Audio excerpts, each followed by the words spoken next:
Welcome to Powered by Authenticity. I'm so happy to have you here today. I hope everyone's having a great week.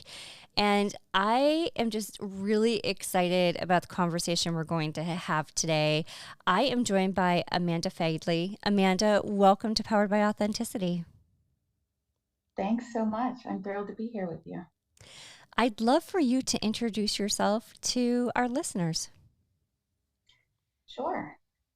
Um, I am currently located in Denver, Colorado, for work, but I'm kind of all over the place. I've spent the last 20-ish or so years in Florida and been largely working in the aerospace sector.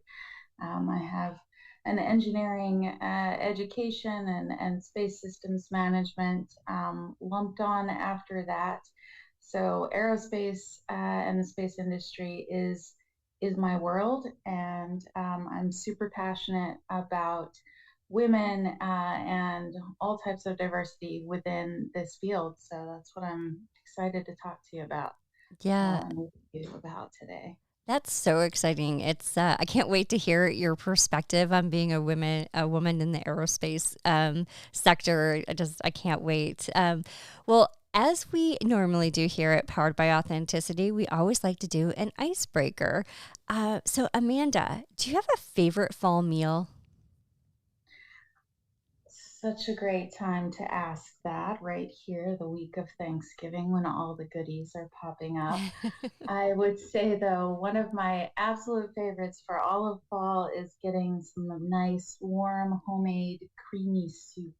I had Oh, some pumpkin soup this week that was fantastic. oh, that's a good one. That sounds amazing. All right, producer Ken. Good evening. Hello, hello.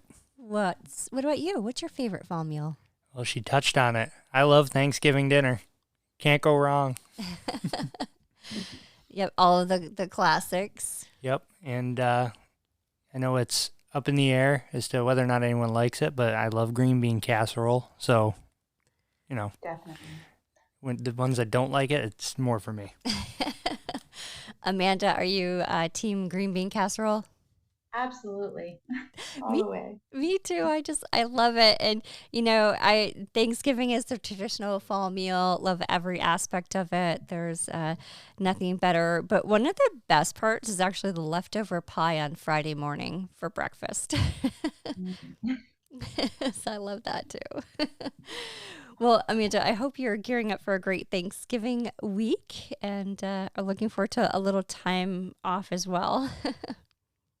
Yeah, for sure. Yeah. I think we're all ready for a little breather. Yeah, absolutely. Well, I through our discussions, obviously you're a leader in the aerospace industry, but I believe you had kind of a non-traditional path that you followed. So outside of the traditional college, then career, maybe had a little bit different of a start. So I'd love to talk about that and hear about what that path was. Sure. Yeah, I'd love to share that with you. It's definitely a big part of my story, and I would say it's a big part of my passion for diversity in this industry as well.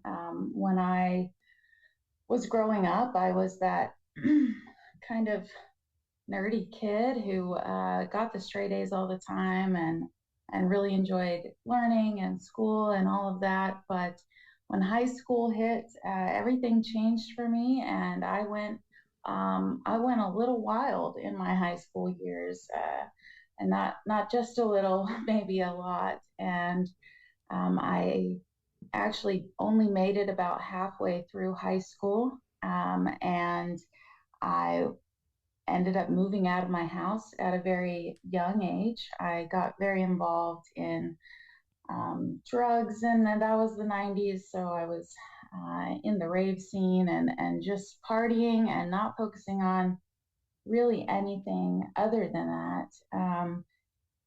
So I ended up not graduating high school. I got pregnant quite young. I had my son when I was 17 and went on and got my GED, and then ended up um, back in college, actually the same fall semester I would have if I had stayed in school, but had taken a pretty crazy path to get there. So, though that was a long time ago, that has really shaped really my entire life, starting very young as a parent and moving right into having tons of responsibility. And unbeknownst to me, had, many, many years ahead of me of people saying, well, you don't look old enough to have a child XYZ age. And now my oldest is married and has two kids, and the tradition continues. And now I get, you don't look old enough to have two grandkids, the best, most adorable grandkids that exist, by the way. Aw. But I have found that this is not a very common background in the field that I work with, and not a lot of people can identify with this background. And it's the kind of thing that even if I don't share the details, which obviously I don't just share all the details of my life in every work situation I'm in, because of how I look or my age or whatever. Just the simple act of having a conversation about my kids or my grandkids um, brings interesting questions, and definitely I think brings a piece of diversity, we'll say, into this field. So again, part of the reason I'm super passionate about just being open about my background. I'm so in love with the fact that my kids are grown now. It's definitely something I celebrate.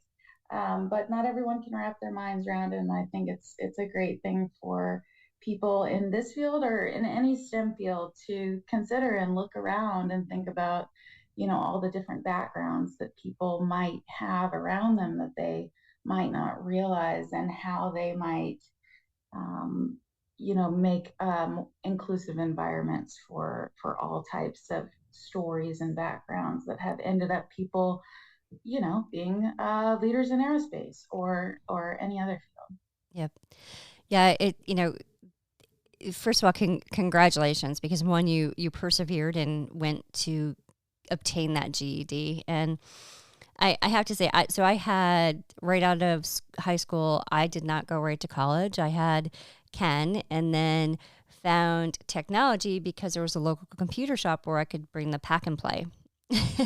And I put together computers at a bench. And, the day that I enrolled Ken in nursery school, I enrolled myself in college. So that non-traditional path, I can certainly appreciate Amanda, and can also appreciate how much just perseverance and dedication to yourself to continue to grow that takes when you have a young child at home. So hats off, especially going into a field that is non-traditionally represented by females. So, hats off to you for that.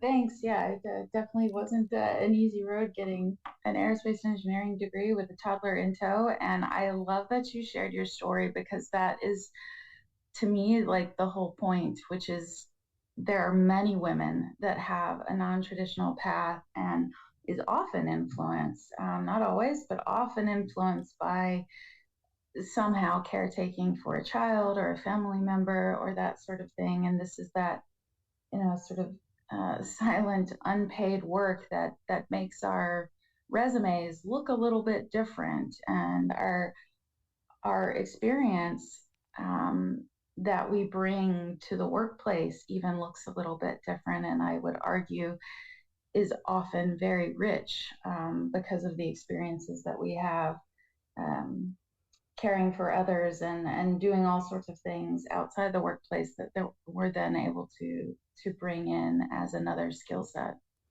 Yeah, it's funny, as someone who's done a lot of interviewing and hiring, there is that unique skill set that a mom brings. Outside of just the sheer determination that she's had to make every day to make the decision to come into the office, but the balancing of and the time management, it's those transferable skills from personal to professional that are very evident when it comes to being a mom, or I shouldn't just say a mom, anybody who's had to be a caretaker for even just a parent, or, to your point, a single parent or a young parent, being able to juggle all of that responsibility and still, come out to have a career it's truly admirable. Yeah. That's a good point, and I think probably an undervalued skill set, not only by employers but by the parents themselves who have done this. Um, me and others get used to just having to do everything, right? Just having to overcome constant challenges. And so when you're in a workplace that has very challenging, technical, schedule, cost, whatever it is, challenges to solve, I find it just completely second nature to just tackle those challenges, for what they are, and to look for the solutions. And I, I'm currently a satellite program manager, so of course risk management is a big part of my job. Well, I mean, that's what you do as a mom, right? You're a risk manager, trying to decide every day, what are you going to allow your offspring to explore without dying, right? That's the goal, and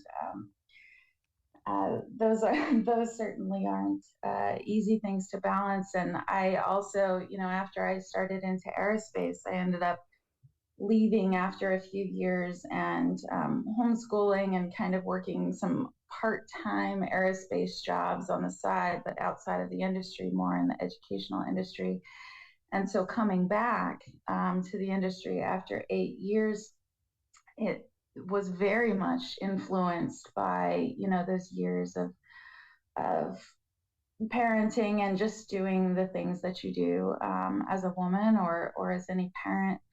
And so it was odd to come back and have to sort of fight so hard to get myself kind of caught up to my peers, Yeah. that had been gone for 8 years. When in my mind, I'm like, I've I have two grown children. I've been managing all the things for many years, so of course I can manage a project that's a piece of cake, and to have to come back and prove that, when not necessarily everyone can see how these so many of these skills are easily transferable. And frankly, I would say that many people, if you were driven to the point that you got into computer science or aerospace or that sort of thing, it means you're a technically curious person. And I have found that has served me well, regardless of being in or out of the industry. When you come back, you're able to learn things quickly because you're curious, and that's why you went into these fields to begin with. Yep. I love all of this conversation. It's we had so I'm part of a Women in Tech program, and it's a larger network, but I serve on the board of directors for our Buffalo chapter. And one of the things we are trying to do, and it's right along this line, is go to colleges and try to bring in younger women who are interested, who have that curiosity in tech, but who are also young moms who may not have the support or the understanding that there's opportunity available to them, and just help to champion to get this exact message out, to let those women know that the skills that they're gaining right now in time management and risk management, to your point, are just they're sought after. And whether or not you went to college right away or you chose a different path and then wound up, ultimately obtaining a degree, or maybe not, those curiosity, just the ability to have time management, risk management, bring everybody together. It's a skill set that you do not necessarily have to earn only in the traditional setting. So I love how you tell your story and how you got there as well. It's like I said, it's something that I hope everyone really listens to and understands how important of a message that is. So that's just great, Amanda. Yeah, well, that's really exciting. Hearing about what your group is doing. That's my bread and butter. I love that so much. I feel like I was extremely fortunate to have a really good support system when I was a young mom. Even if I was, off for the most part doing it on my own. I had a dad who was an engineer who and was raised in a home where it was never questioned, what I could or couldn't do due to my gender. He was, also just a curious scientist, a curious engineer, and loved to engage with me on those topics. And so even that presence in itself in my life, I think really had a powerful message to me and a huge support to me, just knowing that that was there. And I think there's probably many other, like you said, curious young women out there who have their hands absolutely full and think that they maybe need to choose some other field or something because of their situation and what they have in front of them, the challenges they have to tackle, and so the fact that you can, and your organization can be there supporting them and saying, well, actually, you have Yeah. a lot of options, is really exciting, to give that sort of safety net of support to a whole nother generation of women. I just always think about how many brilliant minds are out there buried in doubt, or just don't have the support or the encouragement to do what it is that they're naturally built to do. And it just makes me just shudder to think of Yeah. that going to waste. And so throwing that out there for them is not only a gift to them. In my view, it's a gift to the industry, because we're better for the diversity. That's how we develop and innovate, is having all these different minds and different ideas and people with different backgrounds being brave to bring their ideas to the table. Yeah, absolutely. And, really to spark those ideas and just let, people know they should bring them forward. No situation that you're currently in ultimately defines who you are for the long term, right? So it's just seeing past where they're at. So it's amazing. So one of the things I wanted to ask about, um, you've probably done some pretty cool things in the industry, just being in the aerospace vertical. So, can you talk about some of the really like cool experiences you've had while working in the industry? Yeah, definitely. I feel so extremely fortunate. This industry is really tough. It's really tough for women, and I'm sure we'll talk about that some.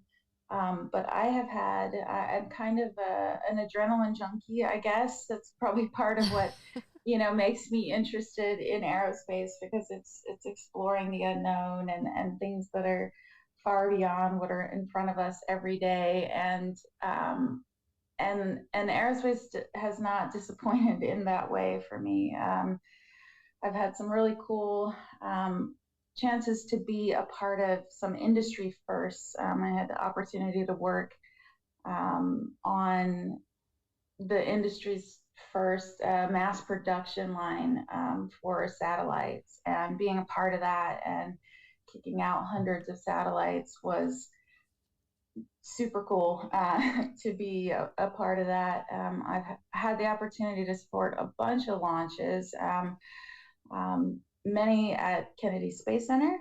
Like I said, I spent a lot of time there, but some of my favorite memories are when I had the opportunity to travel overseas and support some launches at Baikonur Cosmodrome in Kazakhstan. So really just a place absolutely full of the richness of all the history of aerospace and human space flight, to get to see the trees planted by Yuri Gagarin and other cosmonauts, and We had pretty long launch campaigns over there. So really just great memories getting to do that sort of thing. Some other just kind of crazy adventures of getting to work on supporting spacecraft reentry. So sending them up and then getting to see them when they come back, and there I get to fly in helicopters and support out on a ship and watch the spacecraft land and support both uh, crew and cargo return from the International Space Station, and from um, get to support the first fully civilian commercial mission that orbited the Earth, and really just cool stuff. I love sharing about this stuff because when I also share about kind of the challenges of diversity, I don't want it to be lost that this is just a really damn cool area to work in. And I will still constantly encourage people to to explore this field if they're interested in it. These are memories I will show my grandkids pictures of already, and just look forward to the next adventures that are to come, that are pretty hard to find in a lot of jobs. So I'm grateful to have done those, and a lot of other cool adventures within this field.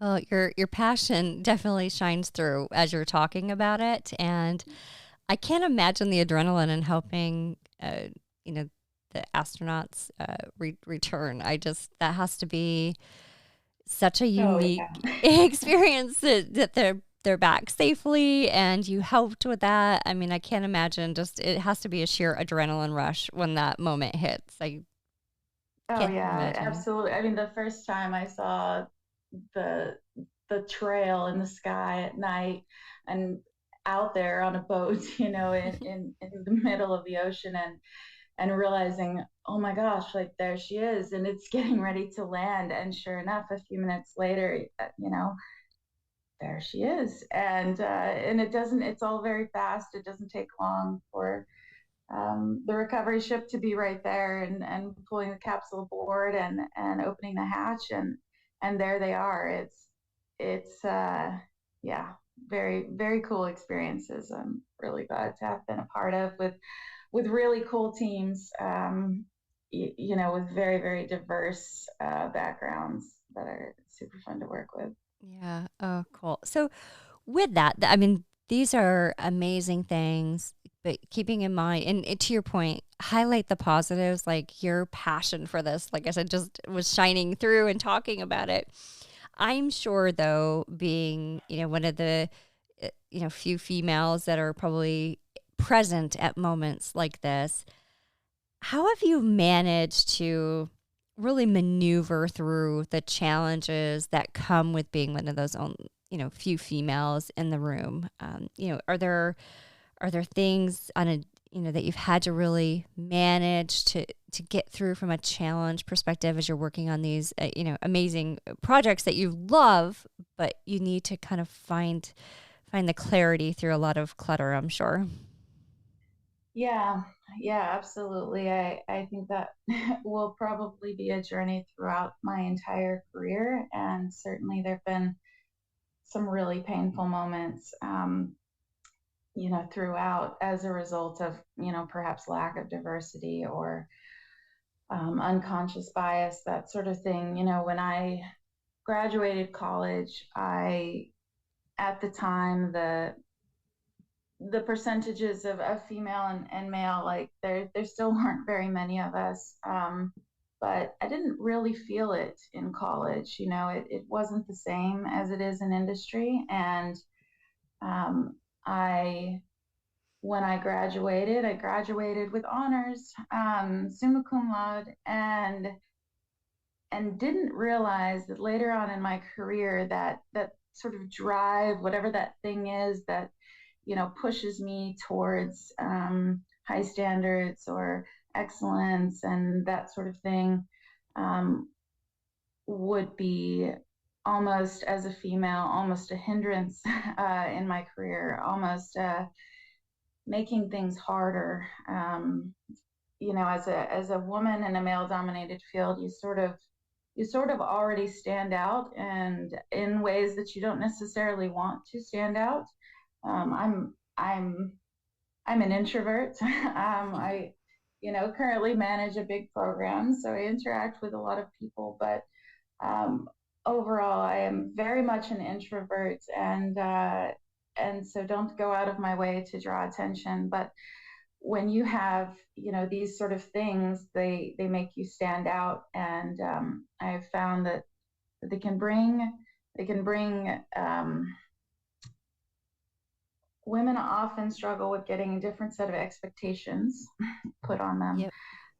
where it's not good enough that we're, okay, the one that's showing up at work, with honors, or with uh, with bringing forward excellence in work. But there's often also the expectation that we have a very specific demeanor, that we have a very specific way of interacting with other people, and that sort of thing. And I would say that has been probably one of the most painful areas as a minority, and difficult to fight. It's difficult to sort of bring that to light, and it's something that is, I guess, really important to me now, to be vocal about, because we're continuing to bring all these amazing young women into these type of fields, and anything that we can do to sort of educate those that are already in the field, or those that are entering the field, um, men, women, everyone, about how these sort of differing expectations impact women's ability to move forward in their field, is really important. And so I guess overall, a lot of the journey with being a minority is sort of a journey of know thyself. As a woman, you're sort of forced to get to know yourself better, to be able to speak up for yourself, or for other women. Whereas if you were one of the majority and blend in more, you might not be forced to do that so much, and you can coast a little bit more because you blend in, and your weaknesses are similar to those that you're around, and your strengths might be similar to those you're around. And I found, as a woman, that's often not the case. The things that I'm really good at, often the people around me are not so good at those things, but they might be good at other things. And it brings many opportunities for introspection. And then, as I kind of progress in both my career and in my journey of, understanding the impact of diversity, or understanding the impact of, for example, unconscious bias, on my everyday working life, it's not only looking inward at those things, but being able to communicate those things outwardly to those around me in a way that can help them perhaps learn and understand how they might view things a little bit differently, to create more inclusive environments for those who are still coming down this road. Yeah, and I think an important takeaway there, for me, is that um, we have to keep talking about it, right? So those younger women coming into your field, they need to know that they're not alone. And if they're feeling that way, that there's, places that they can go and talk to someone else who's been through it or whatever. So I think as you were talking, one thing that kept coming to mind is that we're talking about this, and that's a good thing, because I know when I started my career, we just didn't talk about it, and it's the always recredentialing, and many things that you have to do as a woman, and that that space that you're, the lone one in the room, is that it's not necessarily the right behavior. And the more we talk about it, the more education we provide, the better we'll all be for it. So, as you were talking through that, I was thinking about, when you were younger, were other women in your industry talking about it, so that you felt like you had somewhere to go and talk to somebody about what you were experiencing. Yeah, that's a great point. And early in my career, no, not at all. And I don't know if that's, true for, every industry or every area, but I can say that in the niche of the industry that I was in, probably having to do with, maybe even location sometimes, Yep. like Kennedy Space Center, and kind of the history of that place, and and other factors that go into both engineering and aerospace and tech and all of these things. No one was talking about it. And in most of the roles that I was in, I didn't have I didn't have even someone ahead of me to look at.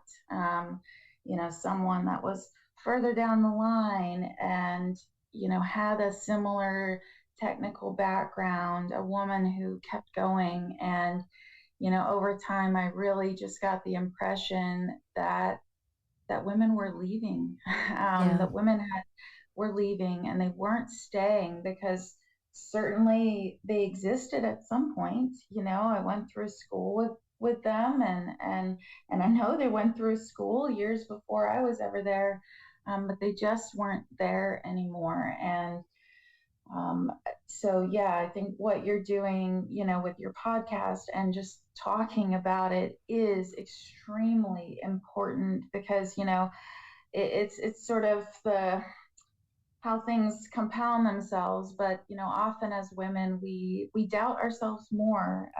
Yep.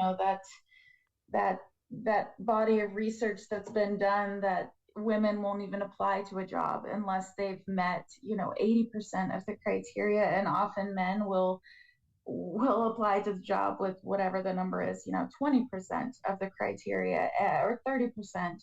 And still in that interview, in many cases, I do a lot of interviews. I would bet if that research was extended, it probably has been, those men with 20% are still probably presenting themselves in the interview as much more confident and much more capable than sometimes the women might, because we, whatever it is, we hold ourselves to, extremely high standards, and we question ourselves, and we don't know what it is that makes us, where's the green check mark that tells us we're really allowed to be in this industry, that we're really good enough, to be here. I think, however it is that we're, biologically wired, tend to ask those questions a lot more, but it doesn't translate to capability. You bring that woman in that maybe didn't even show that well in the interview, and there's a very good chance she'll end up being one of your top performers. And so when you have this already sort of questioning nature, and then you're plopped in a position where you're the minority, so the way you think, you don't see mirrored or reflected around you at all. It just compounds that kind of, questioning of, do I belong here? Do I have something to offer? And I mean, the answer is yes, yes, yes, yes, yes, you do. Please, we can't keep innovating if we don't have diversity in the room, if we don't have people challenging each other because they think differently. But I think we'll never get the women, and even if we get the women, we'll never keep them Yep. if we don't talk about it more, if we don't make sure that, when there's a young female engineer who is bawling her eyes out because of some horrible thing that some man said to her in a meeting that was completely inappropriate. If she doesn't know that she has somewhere to go that is completely judgment free and safe, who says, yep, been there, I know, I get it, and like in this moment, okay, they suck, and I'm going to tell you what to do and how to help you, pull yourself out of this, because you haven't done anything wrong. You're kicking ass, and we're going to keep going. I think we have to be there for each other, um, like unquestioningly, to really change the landscape of these industries that are unbalanced Yeah, and diverse. I that was said with such passion and conviction. I love that. One thing that popped into my head was when you said, "Do I belong here?"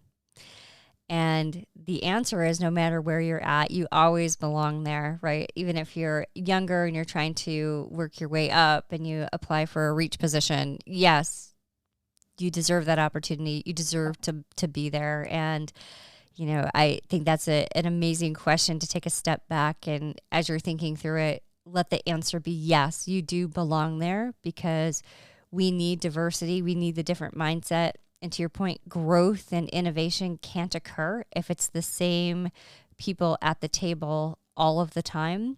We're going to continue to get the same outcome. So I love your passion on that topic, Amanda.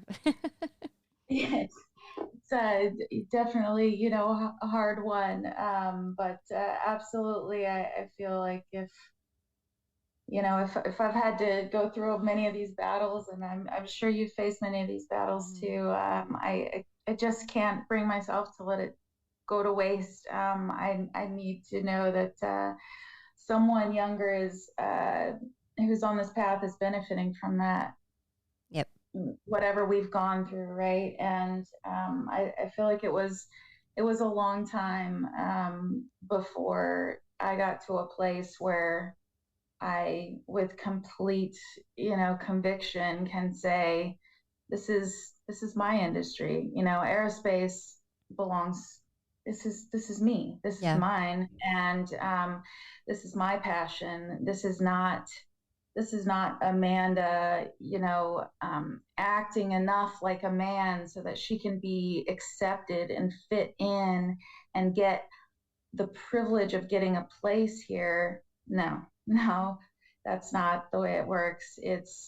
This is mine, and it's my passion that has brought me here. It's my hard work that it's brought me here, and the stars and exploration and technology are just as much my passion, or any other woman's passion who, feels the same way about these things, as it is anyone else's. And I think we've got to really, really claim that it's ours.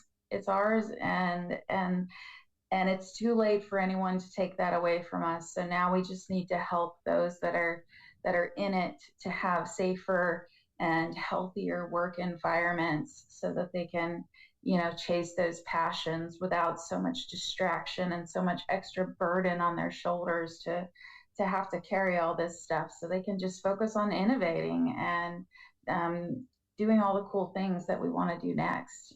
Yeah. And something else that just popped out when you were talking through that, you said aerospace is you. Like, you love it to that degree. And I think that we tend to get so caught up on where we should be or shouldn't be, that if you have such a drive and dedication to a wherever STEM, wherever it might be. We've talked with some cool brewmasters who have the same drive for brewing as you do for aerospace, two different industries, but the same passion and drive to want to do something that you love. Don't let anybody bring you down to the point where you're not going to follow your dream, because that's where we do continue to lose that innovation. So, just hearing you talk about the industry, you can just tell how much you love being a part of it. Yeah, I'm a nerd pretty much through and through, and it can't be hidden anymore. But yeah, that is such a great point. Yeah, I talk about aerospace, but it absolutely applies to, yeah, whatever that Yep. passion is. And I hope that women are getting the support in all types of industries where there's a lack of diversity or understanding to chase their dreams and to be leaders. Yep. Even being a leader, kind of in itself, is often for far too long has been reserved for many many men and been very hard for women to find their ways into, which is such a bizarre irony, like we were talking about, even being moms before, where you are just leading everything. You are Yep. managing so many things. So it's just completely ridiculous to think that if you take that mind that's so good at doing so many things at once, or so good at seeing patterns or connecting seemingly unrelated bits of data, and doing that as a mom or as a woman in any capacity, even if you're not a mom. And then if you sprinkle in that, oh, they're also gifted and talented in technology. I mean, Yep. voila, that's a leader right That there. is. So Yep. it's just silly that it's gone so long without having more women in leadership. And it's fun to me to watch companies who start to add more women into leadership, and see the transformation that starts to happen within the company, that says, hey, let's use all these talents these women have, and let's use the talents the men have too, and let's actually put people where they fit and where Yep. they bring the most value, as opposed to where the system said they should be for so many years. And I just can't imagine where we'd be today if we had done this a long time ago. But here we are. And again, any industry, but for aerospace in particular, I mean, it's just, the space sector is just blowing up and becoming Yep. so much more available, and so many cool startups with so many cool ideas. The time is right to make this change, if we want to make the most of that. Oh, absolutely. There's so many fun things that I only hear about it, through news channels and social platforms. So I can't imagine being in the industry and knowing what's going on. So it'll be fun to see, and I hope that we do, continue to see the evolution of women being a broader part of that. And something else that pops to mind. Do you have the importance of coaching and mentoring for you? In your life and in your field specifically, what are some of the ways that you've been able to work with a coach or mentor, and really how has that made a difference to you? Yeah, great question. I've had a few good mentors throughout my career, and I value them so much. They are really I don't know, the diamonds in my crown. I feel like I wouldn't be here if it wasn't for their support, especially as a woman. I think having someone in your court, and someone who gets you, like I was saying before, and we were talking about how my strengths may be different from those around me, and my weaknesses may be different from those around me. So it's just all that more important to have someone who sees me, and who isn't judging me by the same standards as kind of all the rest of the room around me, but who's just looking at me and saying, I see what they have, and I see them for who they are. All of my mentors have been sort of accidental, a program manager, some other chief lead that just happened to make a connection with, and um,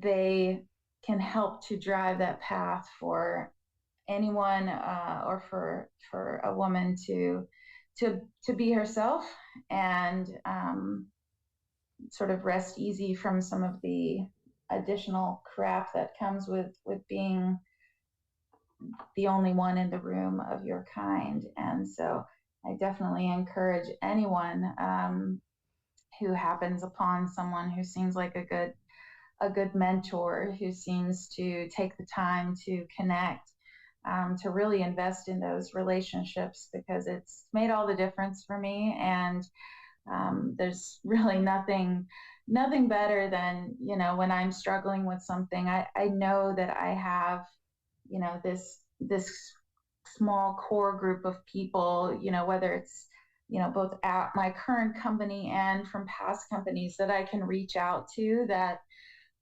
will hear me through and hear what's going on, and have good insight to share with me, and provide their experiences and give me some things to chew on, and consider for how to move forward. Super, super, super valuable. Yeah, that one extra ear so much. It means Yeah, that, and even if it's just a 5 minute conversation, it can sometimes just change your perspective and change your viewpoint and change the approach that you're taking within a current situation or an idea or whatever it might be. So, you know, yeah, absolutely, I agree. It's absolutely. just you feel supported, and that just makes a difference. It really does. I think, the more supported we feel, we were talking about, women supporting women, Yep. or, mentors. My my closest mentors have all been men, which kind of makes sense, just Yep. statistically speaking, with the options. But yeah, just knowing I have that support, you know, I'm able to, and I think others who have support were able to, speak more confidently, directly, calmly, about challenging situations, just knowing that, you're not alone. Yep. That's really, really important to me. And I place a high amount of value on anyone that, kind of takes the time to build that trust and build that relationship. Like, huge props to people that do that, and huge encouragement to anybody who's in, various leadership positions. There's always people coming up behind you who need that kind of support, that, we should take the time to do that. And hopefully others will be encouraged and inspired to share what they have as well. Yep. I agree. The other part, to tack on is the importance of networking, because often through networking, you find, opportunities to be a coach, to be coached, just to find like minded groups of individuals. So, what's the importance of networking for you within your not only career, but also personally? Just, the networking component of day to day. Yeah. Well, you know, aerospace is a funny field. It's like you said, you see cool stuff on the news and everything, but it really is a very small community of people. And we're sort of all feel like, we're just in one big building, and people sort of just move from room to room. And so you're constantly running into people that you worked with at some other company, um, or you used to work there, and now they're your supplier, or now they're your customer. And we all just, keep seeing each other. So those relationships are very valuable. And for example, the time I spent overseas, like I said, in Baikonur, and also in East Russia, and building relationships with a lot of team members in France at my current company, at previous companies, from suppliers, and knowing that these relationships that maybe just started out as, having some drinks, they carry for years, and they're worth so much. I guess it's almost like we were talking about with with the mentoring, just knowing you've got kind of people out there that you consider friends, that or they're super good at these certain skills, and you can call them when you get stuck, or they can call you when they have a question. It's really great to have, and I've really enjoyed kind of recently meeting a lot of people in this diversity space. That's how I met you, and thrilled how that worked out. And it's working on a chapter for a book about women in STEM and STEM leadership. And that also just came from attending a conference and meeting someone afterwards. And, like I said, I'm an introvert, so I'm not always out there shaking hands, but I just figure the right ones will happen at the right time if I just make just a little bit of effort to get out there. So um, just like in life, right? Those connections Yep. that we have with friends all around the world, or wherever you've met people in whatever period of life. Those are the networks that give us the support to do whatever it is that we do every day. It's just really absolutely the same. And they usually come at the most opportune time when you didn't realize you needed them the most. Definitely. Yeah.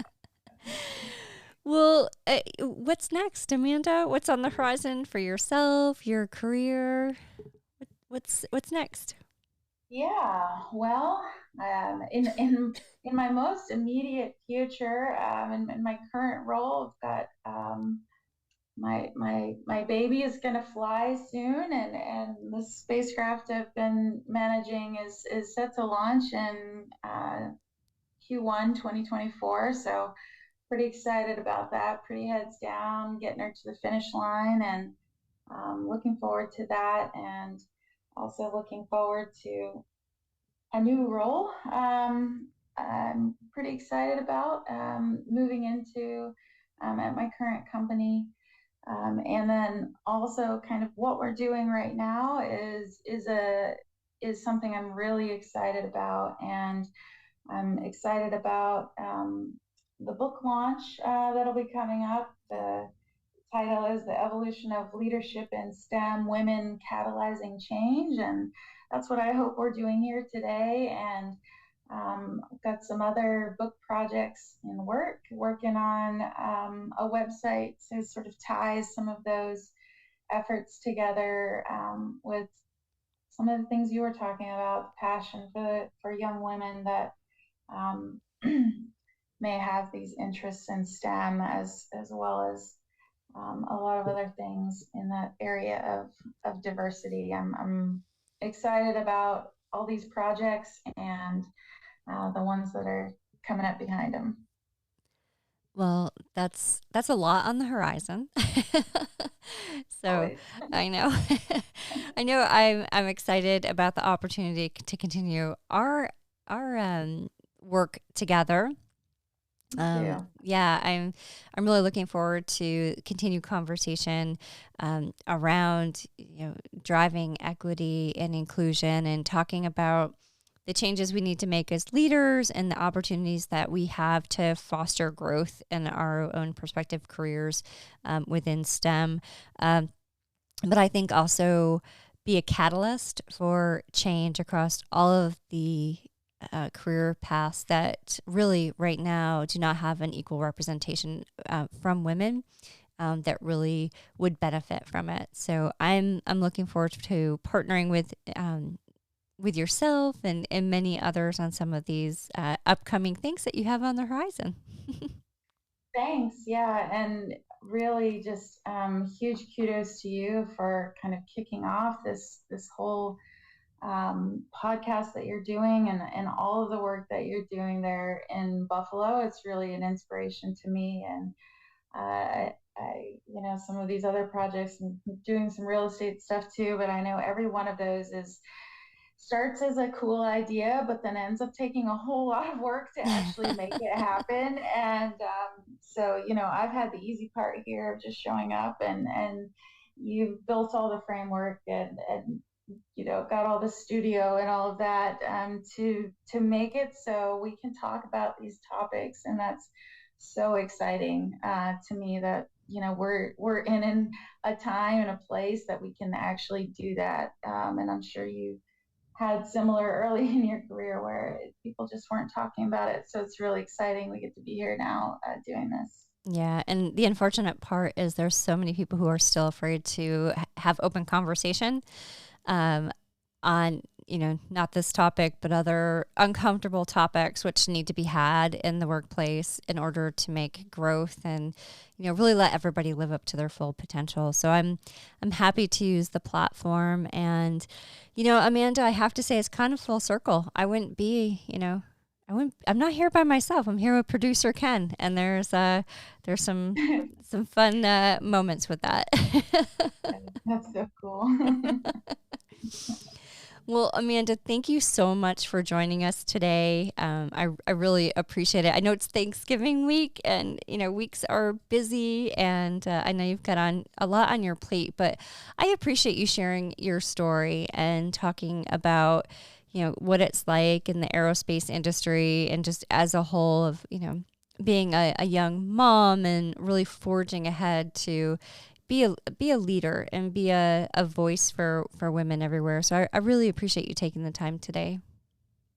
Thanks again for having me. It's been great talking with you. Yeah, you as well. Producer Ken, thanks for being here. You got it. And Ken's got to go get a turkey in the oven because he's responsible for Thanksgiving dinner. Smoker. Okay, smoker. Ooh, I'm jealous. That sounds good. Well, Amanda, thank you so much. We appreciate you being here, and I hope you have a wonderful Thanksgiving. Thanks. You as well. Enjoy your family and friends. All right. Thank you so much.